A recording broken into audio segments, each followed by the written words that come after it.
सावधान किया तो श्वेत के पहले ही उसकी बलि हम चढ़ा देंगे, ध्यान रखना। ऐसा है, प्रेम उपासना करो, ज्यादा बलि के चक्कर में ना पड़ो, नहीं तो दूसरे की बलि दोगे तो कभी आपका भी क्रम बनेगा। भाई दूसरे को काटोगे तो स्वयं भी काटा जाना पड़ सकता है? तो इसलिए प्रेम की पूजा करो। अब जैसे माता काली है तो उनके 1000 नाम हैं, तो माता काली प्रेम प्रिया भी है और रक्त प्रिया भी है। तो वो प्रेम भी करती है माता काली और रक्त भी पीती है। तो आप किस तरह से उपासना करना चाहते हो ये आपकी बात है। तो इसलिए प्रेम की उपासना करो, सत्य की उपासना करो, तो उसी तरह का अच्छा परिणाम प्राप्त होगा। और जो रक्त वाली उपासना करोगे, बलि दोगे, तो कहीं न कहीं जड़ भरत का जैसे क्रम बनेगा। जैसे कुछ लोगों ने जड़ भरत को बलि देने के लिए माता काली के सम्मुख ले गए और जैसे खड्ग निकाला बलि देने के लिए, तो माता काली स्वयं प्रकट हुई और बलि देने वाले की गर्दन काटी और रक्त पिया और चली गई। और जड़ भरत उसी तरह से लौट आए थे। तो तुम भी बचना उसी तरह से, है? इसलिए ज्यादा बलि अली के चक्कर में ना पड़ो। अब आइए, परशुराम जी कहते हैं कि जैसे एक सेतु है, तो अगर दूसरे सेतु का निर्माण हो जाए तो आने जाने का रास्ता बन जाएगा। पर जैसे अगर एक सेतु कमजोर हो गया है, क्षतिग्रस्त है, और उसके ऊपर से वाहन चलेंगे तो कोई वाहन जल में भी तो नीचे जा सकता है, सब लोग समाप्त भी तो हो सकते हैं। ये दुर्घटनाग्रस्त वाहन था आपका धनुष। कैसे? शंकर जी के हाथ से ये चला ही नहीं, सारंग के सामने रुक गया था। अब आप कहते हैं कि इसके टक्कर का एक धनुष बताओ, तो टक्कर छोड़ रहे हो, इससे बड़ा बता देगा हो, और इससे बड़ा है आप ही के पास में टांगे घूम रहे हो।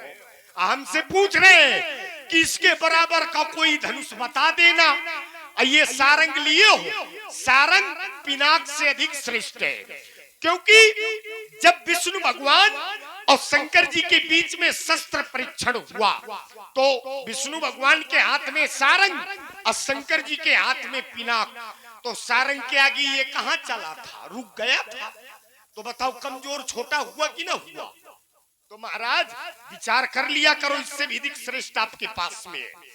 दूसरी बात, आप कहते हैं कि अगर जनक ज्ञानी है, इस बात को जानते थे कि इस धनुष को केवल हरि तोड़ सकते हैं, तो फिर लोगों को घोषणा सुनाने की क्या जरूरत है, राजाओं को बुलाने की क्या आवश्यकता पड़ी? तो हम बता रहे हैं, राजा जनक ने विचार किया कि जिस तरह से पुत्री सर्वश्रेष्ठ है, उसी तरह से वर भी सर्वश्रेष्ठ होना चाहिए। तो राजा जनक ने प्रण कर लिया, और जिस प्रण को सुनकर के विश्व के नृपाल एकत्रित हो गए यहाँ पर आकर। अब राजाओं को घोषणा सुनाई गई कि आओ धनुष को तोड़ दो। अच्छा, घोषणा इसलिए सुनाई गई क्योंकि ये वीरों की प्रतियोगिता है, और इन्हीं वीरों की प्रतियोगिता के मध्य में उस धनुष तोड़ने वाले को सर्वश्रेष्ठ सिद्ध करना है जो धनुष को तोड़ेगा। तो राजा जनक ने सबको बुलाया कि जिसके भुजाओं में बल हो तो आके धनुष को तोड़ दे। और राजा जनक तो इस बात को जानते ही थे कि ये कहीं कुछ न कर पाएंगे, धनुष को तोड़ न पाएंगे।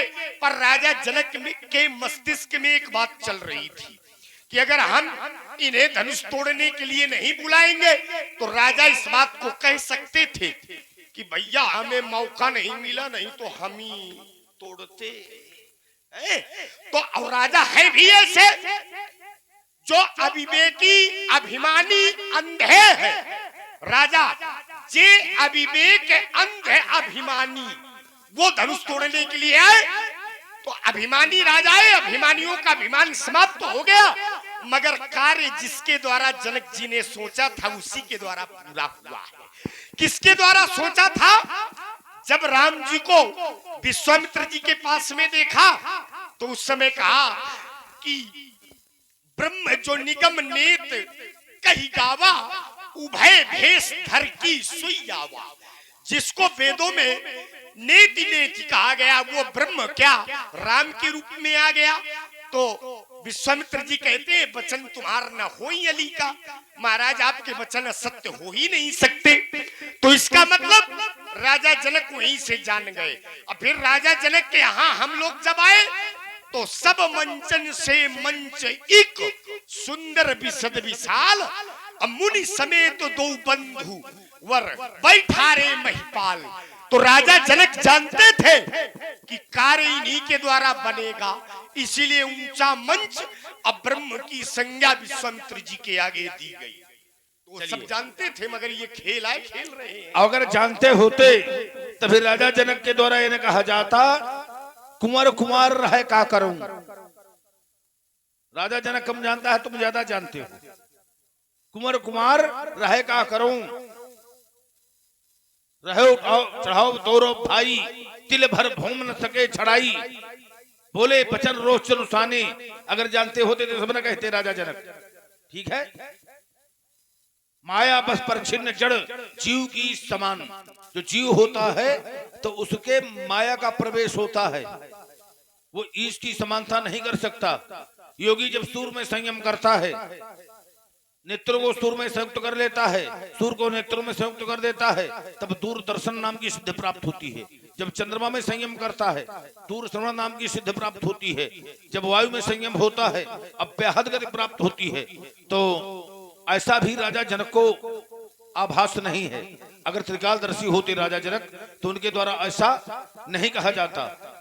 देखिए, जिस समय जड़ भरत को कुछ शूद्रों के सरदार के द्वारा ऐसा किया गया था कि मां काली के सन्मुख उनकी बल देने जा रहे थे, तो ब्राह्मण का बलिदान कभी भी किसी शास्त्र में इंगित नहीं है।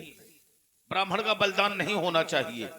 तो वहां अन्याय हो रहा था, इसलिए मां कालिका सहसा प्रकट हो गई थी और उनके द्वारा उसी का संहार किया गया था। अगर ब्राह्मण का कोई अपमान करे तो अग्नि पुराण का ये मत है कि वहां पर जो क्षत्रिय महिपाल हो तो या तो उसे 100 दंड यानी 100 दंडा उसके लगाए या 100 मुद्रा।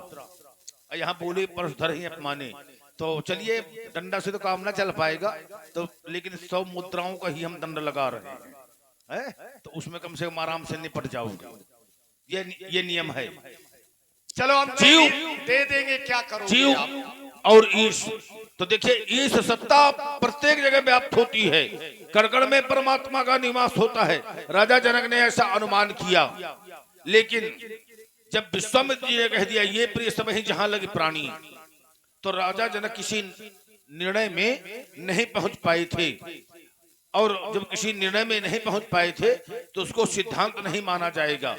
देखिए, प्रत्येक कल्प में परमात्मा के द्वारा कार्य होता है। कल्प कल्प प्रतिप्रभ अवतरहि, अचारु चरित नाना विधि करहि। हमें ज्ञान दे रहे हो, बता रहे हो कि कभी भी यानी रक्तपात न होना चाहिए। तुम्हारे द्वारा भी तो कुछ किया गया और किया गया कि अनुज निशाचर कटक संहारा। चलिए यहां तक तो चलिए कोई बात नहीं।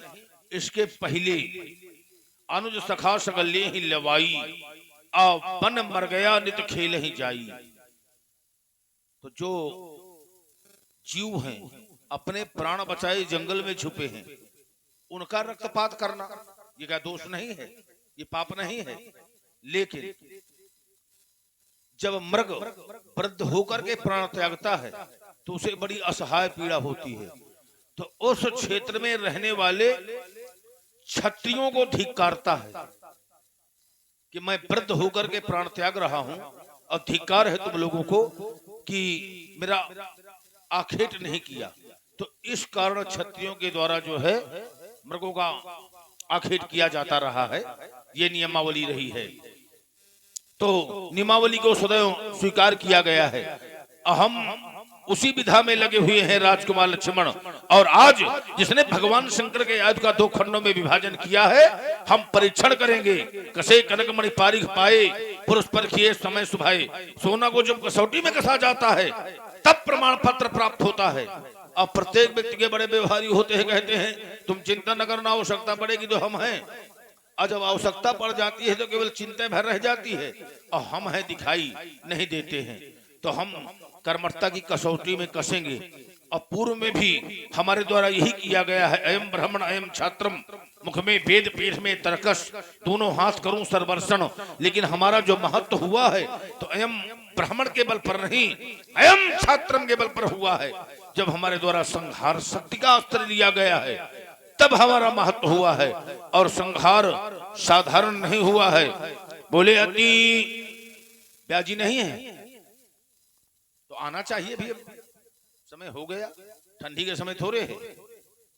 आइए आइए, आप तो सदैव चैतन्य रहने वाले हैं। ये बात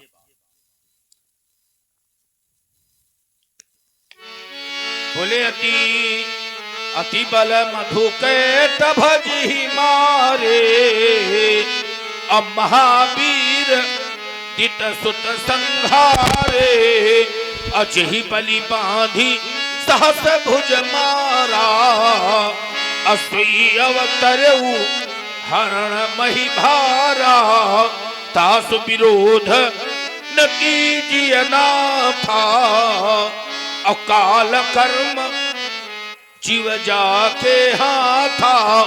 काल कर्म और जीव ये तीनों हमारे हाथ में है। तो एक बात ये बताइए कि संसार में जितना भी कुछ कार्य होता है तो क्या जीव के माध्यम से होता है या परमात्मा के माध्यम से होता है? जो भी कुछ होता है तो क्या जीव करता है या परमात्मा करता है? अब परमात्मा ने स्वयं कहा है कि जो भी कुछ करता हूं मैं करता हूं, है ना? तो अगर परमात्मा के द्वारा कार्य होता है तो फिर जीव को दंड क्यों? अल्प विराम। परशुराम, चलिए इसी बात को हम जोड़ते हैं। परशुराम जी कहते हैं कि करने वाला तो परमात्मा है। परमात्मा कहते हैं कि सब कुछ मैं करता हूं, फिर ये जीव को क्यों दंड मिलता है? तो जीव के दंड के मिलने का कारण ये, जिस समय जीव कर्म करता है तो उस कर्म को अपने द्वारा किया हुआ मान लेता है, अपने आप को कर्ता मान लेता है, और जो कर्ता होगा वही भोगता होगा। जैसे कर्म तीन तरह के होते हैं, कर्म के भेद, अवांतर भेद। कर्मणो ह्यापि बोधव्यम बोधव्यम च विकर्मणः, अकर्मणस्य बोधव्यम गहनो कर्मणा गति। कर्म, अकर्म और विकर्म। अकर्म उसे कहते हैं जो करते हुए भी अपने आप को कर्ता न माना जाए, अहंकार न हो। विकर्म जो पाप कर्म होते हैं, और कर्म उसे कहते हैं जिसमें कर्तापन का भान बना रहे। तो महाराज, करते हुए भी जो अकर्म की स्थिति है तो उस व्यक्ति को करते हुए भी दंड नहीं प्राप्त होता जो अपने आप को अकर्ता मानता है। अहंकार विमूढ़ात्मा कर्ता हमिति मन्यते।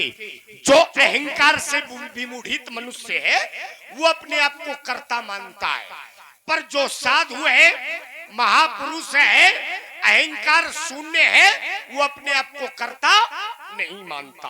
अब आइए जरा, जनक जी की चर्चा चली थी तो परशुराम जी ने कहा कि राम जी को जनक जी ने कहा कि ब्रह्म है, तो विश्वामित्र जी ने बताया कि ये सबको प्रिय है और महाराज दशरथ के पुत्र है। तो इसमें जनक जी भ्रमित हो गए, मगर ऐसा नहीं है। थोड़ा और आगे पढ़ो आप। सुनहु नाथ कह मुदित विदेहु, ब्रह्म जीव इव सहज सनेहु। जनक कह रहे हैं कि महाराज इन दोनों बालकों को देख के ऐसा लगता है मानो ब्रह्म और जीव के बीच में किस तरह से प्रेम होता है, ऐसे लक्ष्मण का और राम जी का प्रेम है।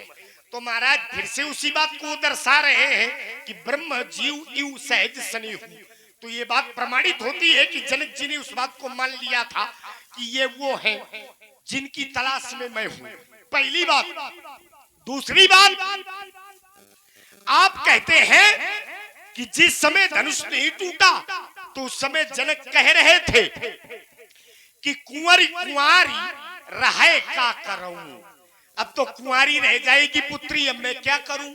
तो भैया सबको अपना प्रत्येक कर्म करना चाहिए जो अच्छा कर्म है, पर अच्छे कर्म को करने में भी जब सफलता न मिले तो ये सोच लेना चाहिए कि जितना हमारा प्रयत्न था हमने कर लिया, अब कार्य पूरा नहीं हुआ तो अब मैं क्या करूं, क्योंकि मेरी जितनी क्षमता थी उतना कार्य मैंने कर दिया, अब फल नहीं मिला तो मैं क्या करूं।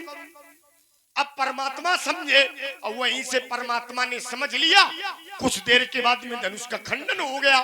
तो जो व्यक्ति परमात्मा के सहारे हो जाएगा और ये मान लेगा कि मेरी जितनी क्षमता थी मैंने किया, अब मेरी क्षमता ही नहीं है तो अब मैं क्या करूं।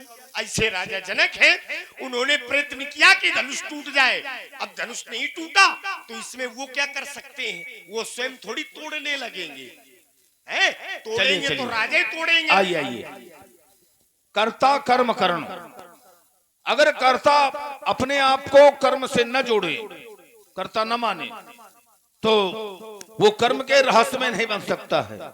अब देखिए एक भक्त ये कह रहा है कि जो भी कुछ हुआ तो मेरे द्वारा नहीं हुआ, दहन किया गया, वाटिका विध्वंस की गई, सो सब तो प्रताप रघुराई, और नाथ न कछु मोरी प्रभुताई। लेकिन कर्ता उन्हीं को माना गया, बन उजारे रावण ही प्रबोधी आदि आदि कर्ता माना गया। ये केवल कह देने से कार्य नहीं होता है कि अगर आप बहुत कुछ कर डाले, अनेकानेक प्रकार के आप अनुचित कर्म कर दें और आप ये कह दें कि नहीं हमारे द्वारा नहीं किया गया, परमात्मा के द्वारा किया गया है, हमने नहीं किया, तो क्या इसे दंड नहीं मिलेगा। आप बहुत कुछ कर डालें अनैतिक और केवल आप ये कह दे कि हमने कुछ भी नहीं किया, सब परमात्मा ने किया, तो क्या दंड नहीं मिलेगा, इससे बच जाएगा वो, क्योंकि कर्म का यहाँ पर प्रभाव है। व्यक्ति जैसा करेगा वैसा फल उसे प्राप्त होगा। बोले और यहाँ धन्य आप सुन रहे हैं बड़ा ही सार गर्भित संवाद भगवान श्री परशुराम जी और लक्ष्मण जी के बीच में। प्रभावित हुए हमारे आदरणीय श्री राजा तिवारी जी, आपकी तरफ से 21 पद मुद्राएं भगवान श्री परशुराम जी और लक्ष्मण जी के लिए प्रदान हुई है। साधुवाद, धन्यवाद। देखिए एक ऐसा स्थान है कि संवाद के लिए बहुचर्चित स्थान है। कई जनपदों में ये बात सब लोग जानते हैं कि यहाँ बड़े सुधी श्रोता हैं और बहुत अधिक संवाद सुनते हैं और संवाद का महत्व भी देते हैं। तो और अपार संख्या में लोगों को होना चाहिए थोड़ा, जो यहाँ की गौरव गरिमा है और कई जनपदों में विख्यात है, तो कम से कम वो सुरक्षित बनी रहे, बहुत संख्या में होना चाहिए। और हम लोगों को भी कुछ लगे कि नहीं यहाँ आप सब लोग सुन रहे हैं, कम से कम आप लोग कम से कम उस बात को समझ रहे हैं। कर्म, प्रारब्ध संचित और क्रियमाण, दुख सुख जो लिखा लिलार हमरे जाब जहां पैबे तहीं। प्रारब्ध जो है संचित जो हम कर रहे हैं, जो वर्तमान में कर रहे हैं, वो सब व्यक्ति को प्राप्त होता है और उसका रहस्य कोई समाप्त नहीं कर सकता। बोले कर्म प्रधान विश्व करी राखा, अजो जस करई सो तस फल चाखा, जो जस करई सो तस फल चाखा, करई जो कराम पाव फल सोई, निगम नीत अस कह सब कोई, निगम नीत अस कह सब कोई। आइए राजा जनक इसके पश्चात ये भी कह रहे हैं कि इनकी प्रीत परस्पर पावन और कहीं न जाए मन भाव सुहावन। मुनिकुल तिलक इंद्रकुल पालक आदि आदि, ये मुनिकुल से संबंधित है या राजकुल से संबंधित है या ब्रह्म जो निगम नीत कही गावा आदि आदि, वहां जो है विचार राजा जनक के प्रसिद्ध हो रहे हैं। लेकिन ये प्रिय सब जहां लगी प्राणी, अंत में जो विश्वामित्र जी ने कह दिया, तो ऋषियों की आज्ञा को, ऋषियों की वाणी को राजा लोग सदैव सिरोधार करते हैं। यह सब जगबाली का कहीं राखा, अदेव न मुधा होय मुनि भाखा। मुनियों की वाणी कभी मिथ्या नहीं हुआ करती, इसलिए क्षत्रिय महिपाल सदैव संतों की और ब्राह्मणों की वाणी को स्वीकार करते हैं। जब हमारा भी सहस्त्राबाहु से युद्ध हुआ था, तो सहस्त्राबाहु जब रथ में बैठकर आया तो नीचे उतर करके पहले दंडाकार प्रणाम प्रस्तुत किया था। ये नियम नहीं रहा, पहले दंडाकार प्रणाम प्रस्तुत किया था और हमने आशीर्वाद भी दिया था। और आशीर्वाद में जानते हो हमने क्या दिया था? हमने आशीर्वाद ये दिया था कि परिवार समेत सेना समेत तुम स्वर्ग में वास करो। ये आशीर्वाद दिया था कि परिवार समेत और सेना समेत तुम जो है अब स्वर्ग में वास करो, यहाँ न रहो। मृतलोक है और स्वर्गलोक है। वहाँ नाना प्रकार का ऐश्वर्य प्राप्त होता है। जिसके जैसे कर्म होते हैं उसका वैसा वहाँ ऐश्वर्य होता है। और जो पितर होते हैं वो स्वर्गलोक में वास करते हैं। और जब उनकी दृष्टि प्रत्येक व्यक्ति के ऊपर हुआ करती है कि आप लोग कौन सा कर्म कर रहे हैं, पूर्वजों की दृष्टि आप लोगों के ऊपर सदैव होती है। और जब आप लोग धर्म के कार्य में अग्रसर हो जाते हैं, कहीं दान करने लगते हैं, तो उस समय पूर्वज स्वर्गलोक में फूले नहीं समाते। और जब नीच कर्म करने लगते हैं आप लोग, उस समय पितरों को महान कष्ट होता है। तो ये सदैव संज्ञान में रखना चाहिए कि नहीं, हमें ये नहीं कि कोई नहीं देख रहा, लाख आंख से देख रहा है तुम्हें देखने वाला। तो कहने का तात्पर्य कि कोई भी कर्म करने वाला अगर अनुचित कर्म कर रहा है और उसे परमात्मा के ऊपर प्रेषित कर रहा है, तो क्या उस रहस्य में नहीं बंधेगा? जैसे तात बात में सकल समारी और भई मंथरा सहाय बिचारी और कछुक काज विधि बीच बिगाड़ो अंदर कहा सुरपुर पुरपक धारियो। तो क्या उससे उसका बचाव हो गया? नहीं। फिर तो कहने का तात्पर्य है कि कर्ता अगर जीव है तो ठीक है, और अगर कर्ता परमात्मा है, परमात्मा की इच्छा से सब कुछ होता है। सब कुछ जितना भी कार्य होता है परमात्मा की इच्छा से होता है। तो अगर जीव ना भी अपने आप को कर्ता माने, तो अगर परमात्मा के द्वारा होता है तो फिर जीव को दंड क्यों? आयु न माने, परमात्मा को ही कर्ता मान ले, अपने आप को न माने। लेकिन कर्ता जब परमात्मा है, जैसे कठपुतली नाचती है तो अपनी इच्छा से नहीं नाचती, नचाने वाले के अनुसार नाचती है। तो जैसा भी नाच होगा तो उसमें कठपुतली का नहीं, नचाने वाले का दोष माना जाएगा। तो परमात्मा के द्वारा जब सब कुछ हो रहा है तो दंड जीव को प्राप्त होता है। जैसे देव ऋषि नारद और भगवान विष्णु, तो जब नारद जी ने सोचा कि मैं पानी ग्रहण संस्कारिणी विवाह कर लूं, तो वहां जो भी कार्य कुछ हो रहा था तो भगवान विष्णु की इच्छा के अनुसार हो रहा था। जिस समय काम ने अतिक्रमण किया नारद जी की समाधि भंग करने के लिए, तो सीम की चाप सके को तासू बड़ रखवार रमापत जासू। जो भी वहां पर सूत्रधार थे तो भगवान नारायण थे, तो इसलिए दोष नारद जी का नहीं माना गया, भगवान विष्णु का माना गया। कारण कवन श्राप मुनि दीन्हा, अब का अपराध रमापति कीन्हा। भगवान नारायण का दोष माना गया, नारद जी का दोष नहीं माना गया। अल्प विराम। अच्छा, विष्णु भगवान का दोष माना गया और नारद जी का दोष नहीं माना गया। ये महाराज ऐसा है, नारद जी की ये पार्वती जी शिष्या है, तो अपने गुरु जी को दोष नहीं दे रही है और वो कह रही है कि का अपराध रमापति कीन्हा, विष्णु भगवान ने क्या अपराध किया है। तो महाराज ऐसा है, ये पार्वती जी की भक्ति है, नहीं तो परमात्मा के द्वारा अपराध अब परमात्मा के ऊपर दोष का आरोपित करना असंभव है। काल ही कर्म ही ईश्वर ही मिथ्या दोष लगाई। अगर ईश्वर के ऊपर दोष लगाया जाए तो ये गलत है, अनुचित है। अब आप कहते हो कि जैसे कोई व्यक्ति अपराध करे और ये कहे कि ये अपराध मैंने ईश्वर की इच्छा से किया है, तो क्या उसको दंड न मिलेगा? यही प्रश्न है, ठीक?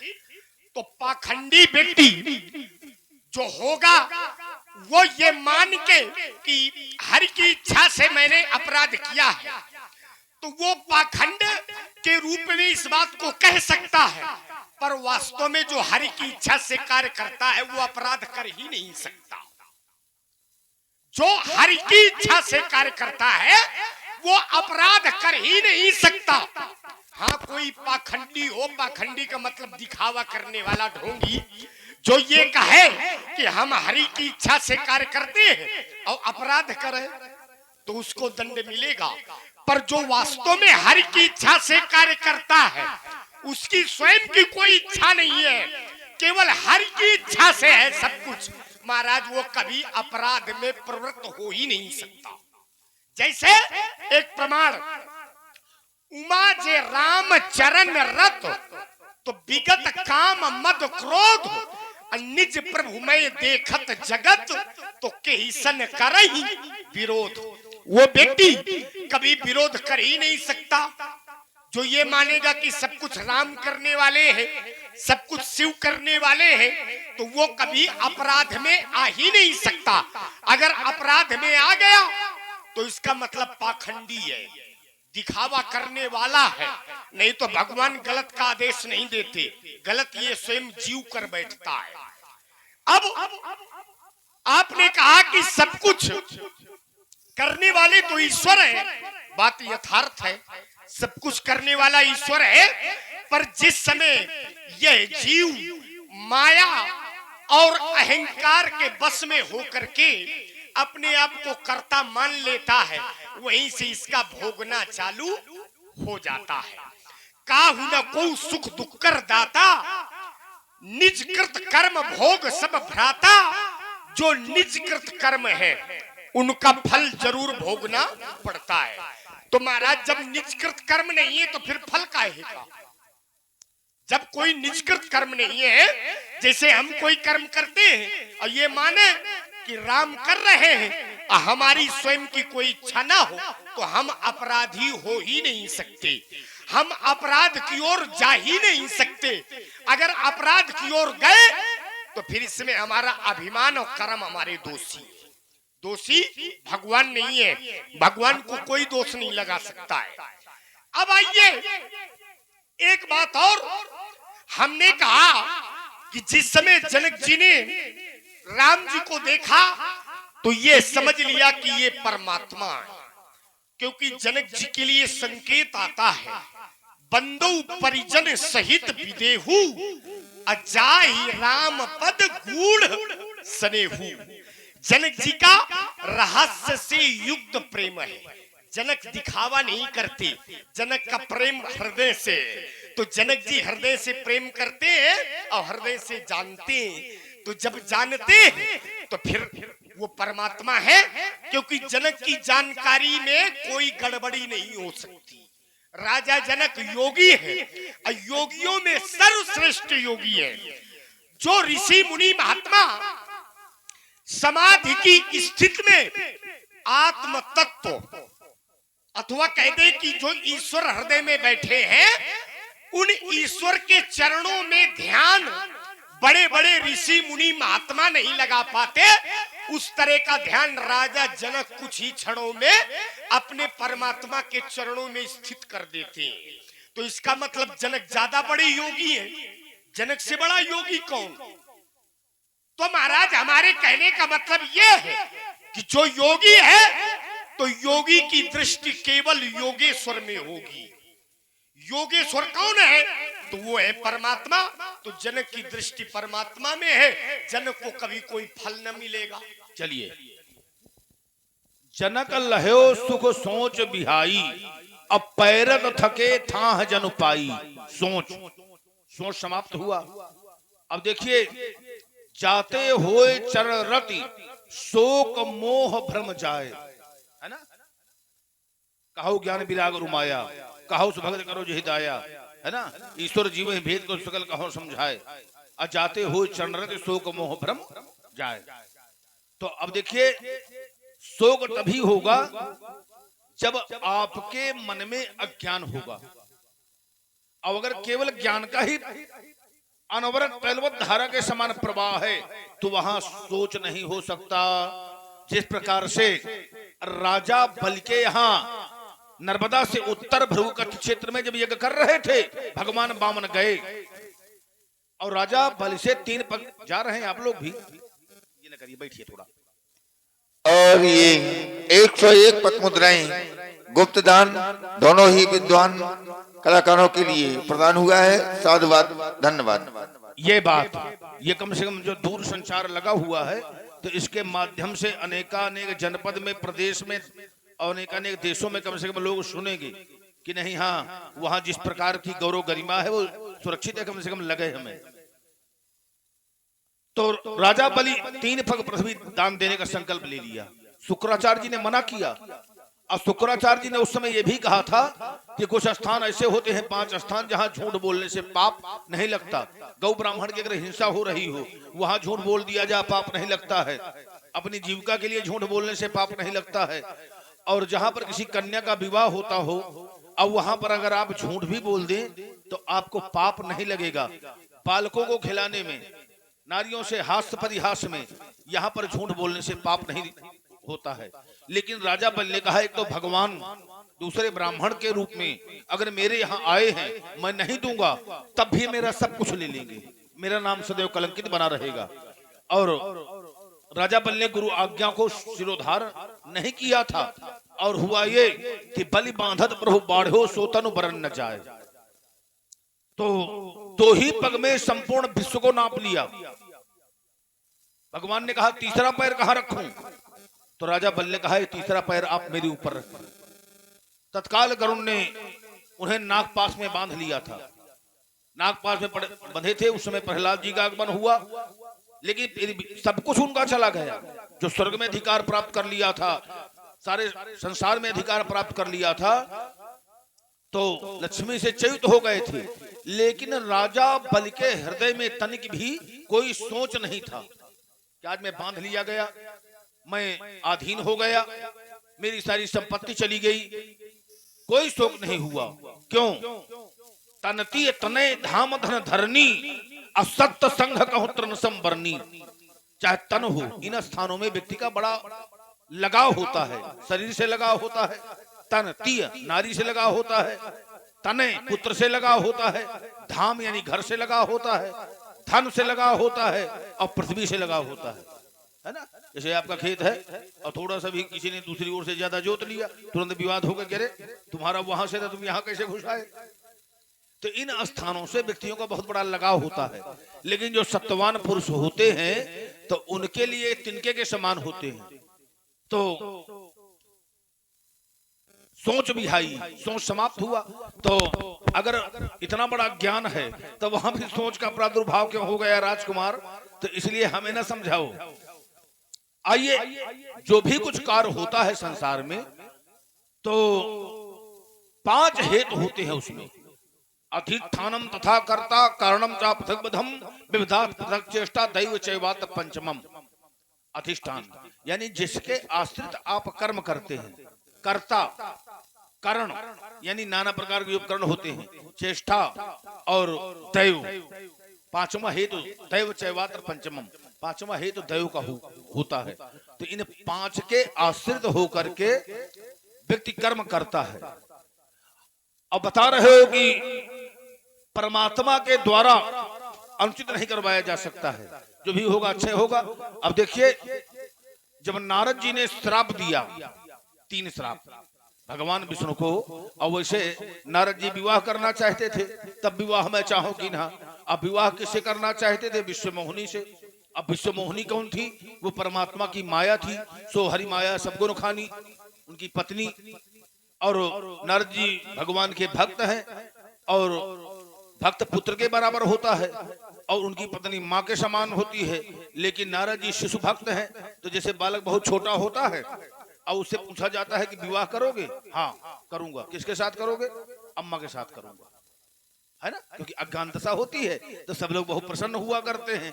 तो उसी तरह नारद जी जो है शिशु भक्त हैं। ऐसा उनके द्वारा हो रहा था, तो अपराध तो हो रहा था, लेकिन परमात्मा ने उस समय उन्हें बचाया। और जब श्राप दिया तो परमात्मा ने उस श्राप को स्वीकार कर लिया। कौन कौन से? बोले कपि आकृति तुम कीन हमारी, तो करी है किस सहाय तुम्हारी। मम अपकार कीन तुम भारी, और नारी बिरह तुम हो दुखारी। अपन चो मोही जवनी धरि देहा, असुई तन धरहु श्राप मम येहा। श्राप शीश धरी रमापति, श्राप को स्वीकार कर लिया। लेकिन वहां माया का प्रभाव था। जब हरि माया दूर निवारी, नहीं तो रमाना राजकुमारी। बोले मखा हो मम, श्राप कर पाला। तो परमात्मा ने कहा मम इच्छा कहे दीन दयाला, कि मेरी इच्छा से हुआ। तो देखिए अनैतिक हो गया, लेकिन परमात्मा की इच्छा थी। और तुम बता रहे हो परमात्मा के द्वारा जो भी होगा अच्छे होगा, तो ये भी आवश्यक नहीं है राजकुमार। अल्प विराम। और ये मेला कमेटी ग्राम जल्ला आपकी तरफ से 21 पद मुद्राएं भगवान श्री लक्ष्मण जी के चरणों में और 21 पद मुद्राएं भार्गव प्रसाद जी के चरणों में। साधुवाद, धन्यवाद। हमें लगता है कटाई इस समय ज्यादा चल रही, बहुत कम लोग हैं।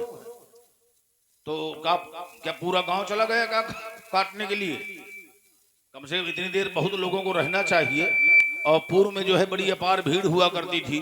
जैसा कि हमारे द्वारा कहा भी गया कि यहाँ की एक चर्चा है, लीलाएं हर गांव में हो रही, लेकिन यहाँ की एक चर्चा है कि यहाँ बड़े सुधी सुरता होते हैं, बड़ी सुंदर समाज होती है और बड़ा गरिमा में कार्य यहाँ पर संपादित होता है। तो कम से कम वो हमें दिखाई दे।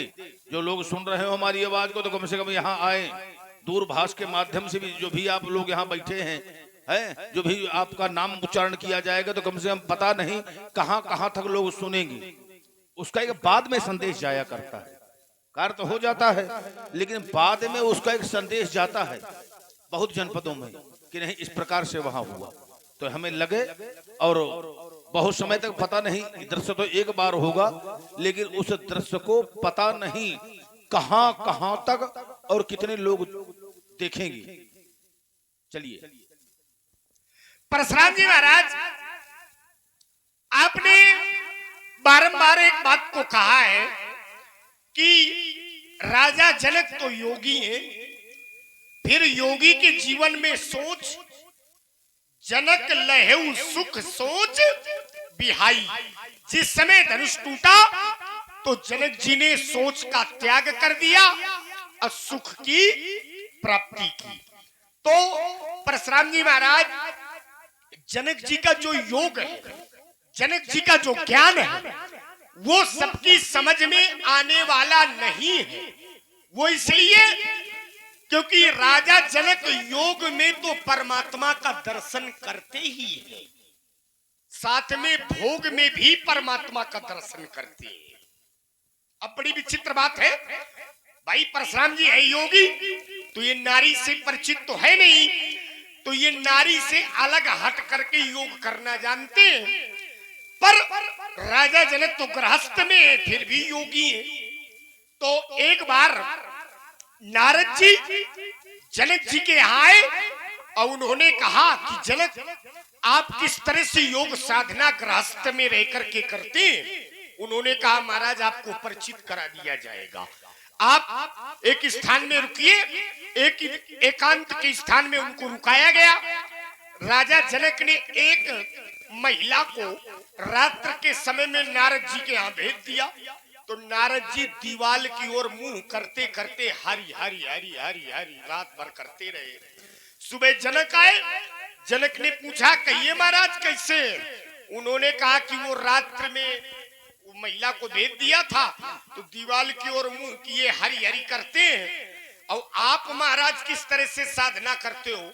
तो उन्होंने कहा कि आप दीवाल में हरी हरी कह रहे थे, हम अपनी पत्नी के अंदर ही हरि का दर्शन करते हैं। आप दीवाल में देख रहे थे।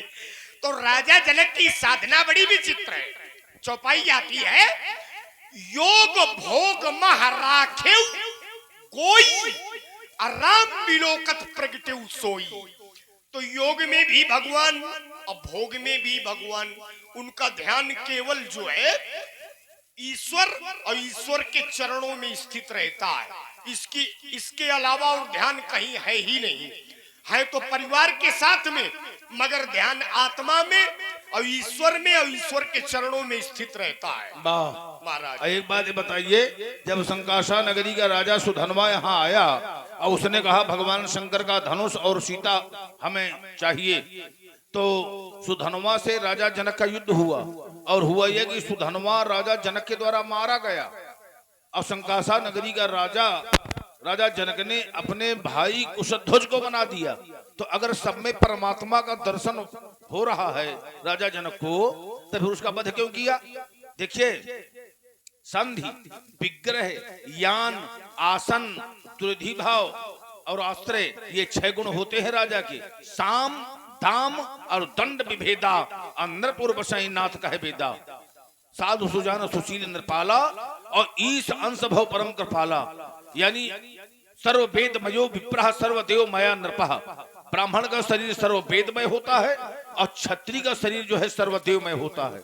अष्ट लोकपालों का अंश खींचकर राजा को बनाया जाता है। इंद्र, यम, कुबेर, वरुण, सूर्य, चंद्र, अग्नि, पवन, काल, इन अष्ट लोकपालों का अंश खींच करके क्षत्रिय के शरीर का निर्माण होता है। और क्षत्रिय का शरीर प्राप्त करके ये नहीं कि केवल मात्र मदिरा पी लिया बस घूमने लगे कि हम क्षत्रिय हो गए, या ब्राह्मण का शरीर पा करके बस मांसाहार हो गए अब हम ब्राह्मण हो गए ना। उस कर्म से हमें बंधना पड़ेगा जो हमारे पूर्वजों के द्वारा निश्चित किया गया है, तब हमारी गौरव गरिमा होगी। और अगर हम कर्म से च्युत हो गए तो केवल नाम में नाम के रह गए, काम के न रह गए, तो उससे काम चलने वाला नहीं है। तो जो सब में परमात्मा का दर्शन करता है, विद्या विनय संपन्ने ब्राह्मणे गभ्यस्तनि सुनशय स्वापाके चा पंडिता समदर्शिना। काशी में, मगहर में, मरुस्थल में, मारवा में, स्वान में, गज में, पंडित में, गौ में, सब में परमात्मा का दर्शन होता है। जैसे सौन का दृश्य रूप धरे जन चारों बेता समदर्शी मुनि विगत में भेदा। तो सारे संसार में उनका ब्रह्म का केवल दर्शन होता था। ब्रह्मानंद सदा लय लीला और देखत बालक बहुकालीना। जब 6 कक्षा लांग कर 7वीं कक्षा में प्रवेश किया, सदैव उनकी आयु 5 वर्ष की रहती है। उस समय द्वारपाल जय विजय ने उन्हें रोक दिया। बहुत आदिकाल के हैं ब्रह्मा जी के, आदिकाल जो उनका प्राकट्य हुआ तो प्रारंभ में उनका प्रादुर्भाव हुआ था, तो आदिकाल के हैं। देखा तो बालक बहुकालीना, बहुत काल के हैं, लेकिन सदैव उनकी अवस्था रहती है कितने वर्ष की? 5 वर्ष की। तो उन्होंने बालक समझ लिया बस और रोक दिया। तब उन्होंने श्राप दे दिया कि तुम्हारी राक्षसी बुद्धि है, तुम यहाँ रहने योग्य नहीं हो, मृत्युलोक में जाकर जन्म लो। मुक्त न भय हते भगवाना और 3 जन्म द्विज वचन प्रमाणा। 3 जन्म के लिए श्राप दिया। तो वही हिरण्यकशिप, हिरणाक्ष, फिर रावण, कुंभकर्ण और फिर आकर हुए दंत वक्र और शिशुपाल। मगध में जन्मे जरासंध, शिशुपाल हुआ चंदेरी में। चंदेरी जानते हो कि नहीं? बुंदेलखंड यही है चंदेरी। तो यहाँ भी हुआ, यहाँ तक माने यानी स्वर्ग खंड से लेकर के बुंदेलखंड तक जो है अंत में समापन में लग गया। अब इसे अनुमान लगाओ कि ब्राह्मण का श्राप कितना भयंकर होता है। तो जो ब्रह्म का दर्शन करते हैं सारे संसार में, तो वो किसी से कोई, जैसा कि अभी इनके द्वारा कहा भी गया था कि निज ब्रह्म देखें जगत के हिसन करें विरोध, और राजा जनक को शस्त्र उठाना पड़ा, मारना पड़ा। तो ये बात हम नहीं मानेंगे, इसलिए जनक की ज्यादा गरिमा, गौरव गरिमा का बखान न करो।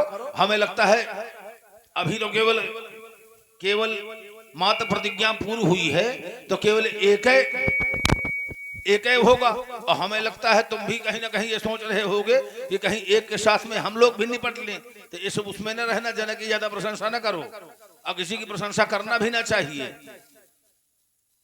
परशुराम जी, आपने बहुत अच्छी बात कही है कि जो योगी होता है सब में परमात्मा का दर्शन करता है, तो वो भला कभी किसी को कैसे मार सकता है? ठीक, किसी का विरोध कैसे कर सकता